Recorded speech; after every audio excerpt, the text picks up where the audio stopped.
Hey guys, welcome back to my channel. हाजिर हूँ आपके लिए एक बार फिर से बहुत ही मज़ेदार ड्रामा के साथ, जिसका नाम है मॉडर्न फार्मर। इसकी IMDb रेटिंग है 7.2 और 96% गूगल यूजर्स ने इसे लाइक किया है। वीडियो को स्टार्ट करने से पहले जल्दी से चैनल को सब्सक्राइब कर लीजिए और वीडियो को भी लाइक कर दीजिएगा और फ्रेंड्स के साथ शेयर करना मत भूलिएगा।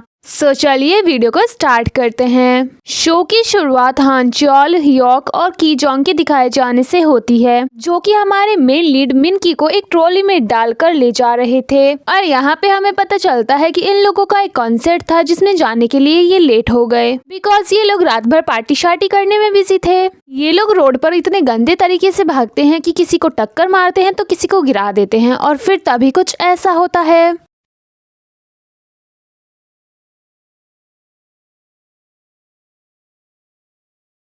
और इस हादसे के बाद हमारे मेन लीड मिनकी की आंखें खुलती हैं और उसका थोड़ा सा नशा उतरता है, जिसके बाद वो पीछे मुड़कर अपने दोस्तों को देखता है। यहाँ पर इन सब की वजह से एक लड़की को चोट लग गई थी और वहाँ पर तभी उसका बॉयफ्रेंड आ जाता है, जिसको देखकर ये लोग और तेजी से भागते हैं। फाइनली जैसे तैसे करके ये लोग कॉन्सर्ट में पहुँच जाते हैं और एक धमाकेदार सी परफॉर्मेंस देते हैं। परफॉर्मेंस खत्म होने के बाद मिनकी अपनी ऑडियंस की तरफ देखता है और सोचता है, मैं अमेजिंग हूँ, मैं सुपरस्टार हूँ और जो भी मैं चाहूँ वो मैं पा सकता हूँ। और इसके बाद हमें 7 साल बाद का सीन दिखाया जाता है, जहाँ पर मिनकी अपनी परफॉर्मेंस खत्म करने के बाद अपनी ऑडियंस की तरफ देखता है और उसकी ऑडियंस में सिर्फ 4 बुढ़े लोग बैठे हुए थे। जिसके बाद वो सोचता है, मैं एक हारा हुआ इंसान हूँ, मैंने अपने हाथों से ही सब कुछ बर्बाद कर दिया। और तभी यहाँ पर 3 स्कूल गर्ल्स आती हैं, जो कि मिनकी को देखकर कहती हैं, ये सब क्या बकवास है, आज तो यहाँ पर एक्सो का कॉन्सर्ट होने वाला था, फालतू में हम लोगों ने इतना मेकअप करके यहाँ पर आए हैं इस सड़े हुए इंसान का गाना सुनने के लिए। और वो जाने लगती है। मिनकी को बहुत ही ज्यादा गुस्सा आता है, इसलिए वो उनसे कहता है,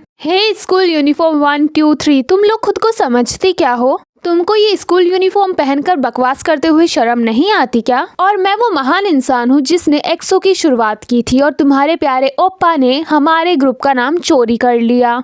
इस पर तो उनमें से एक लड़की को बहुत ही ज्यादा गुस्सा आता है, इसलिए वो अपना स्लीपर निकाल कर मिनकी को फेंक कर मारती है। इस पर तो मिनकी गुस्से में उसी का स्लीपर उठाकर सुपर हीरो की तरह उड़ते हुए उसी लड़की को मारता है, जिसके बाद ये बेचारी लड़की जमीन पर गिर जाती है। बस फिर क्या था, इन लड़कियों और मिनकी के बीच यहाँ पर शुरू हो जाती है WWE की फाइट।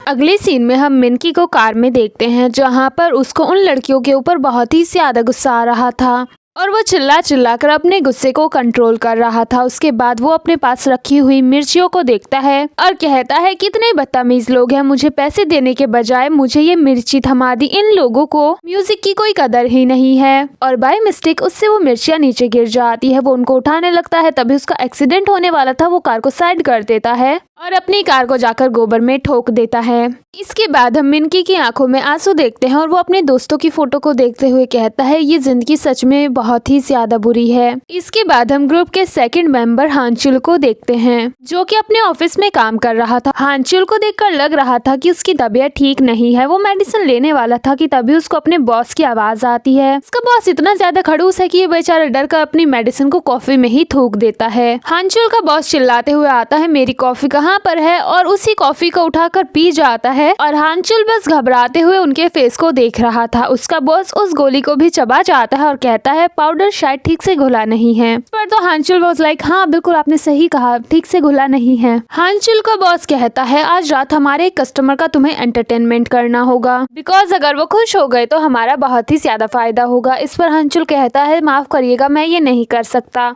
जिस पर बॉस कहता है, अगर तुम नहीं कर सकते तो फिर घर पर जाओ और हमेशा फिर घर पर ही रहना। इस पर तो हानचुल कहता है, ठीक है मैं ये करूंगा। इसके बाद हम रात का सीन देखते हैं, जहाँ पर वो कस्टमर गाना गा रहा था और बेचारा हानचुल उसके लिए गिटार बजा रहा था। और ये सब कुछ करते हुए इस बेचारे को बहुत ही ज्यादा गुस्सा आ रहा था।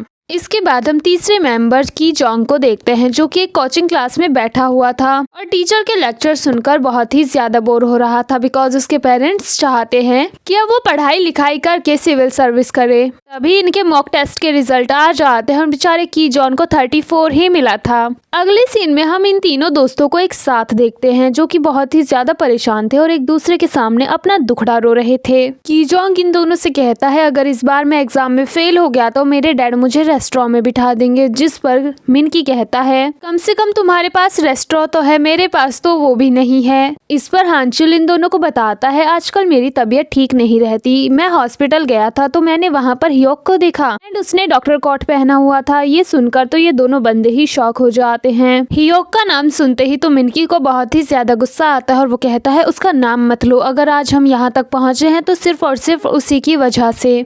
तभी की जोंग टीवी की तरफ इशारा करते हुए कहता है, को योना का सॉन्ग आ रहा है। इस पर हानचुल कहता है, वो अभी भी फेमस है। इस पर तो मिनकी और भी ज्यादा अपसेट हो जाता है, बिकॉज वो कभी उसकी गर्लफ्रेंड हुआ करती थी। हानचुल कहता है, उदास होने से कुछ भी नहीं होगा, तुम्हें भी लाइफ में कुछ करना चाहिए, तुम भी एक जॉब कर लो। पर मिनकी तो गुस्से में वहाँ से उठकर चला जाता है। लेकिन थोड़ी देर बाद हानचुल को याद आता है कि मिनकी ने अपना बिल पे किया ही नहीं और वो जल्दी से भागकर उसके पीछे जाता है और आवाज लगाकर कहता है, अपना बिल पे करके जाओ। बिल का नाम सुनते ही तो मिनकी भागना शुरू कर देता है और हानचुल उसे आवाजें लगाता रह जाता है। इसके बाद हानचुल पीछे मुड़ के देखता है तो की जोंग भी वहाँ से भाग चुका था, जिसके बाद सारा बिल इस बेचारे के सर पर ही फटता है।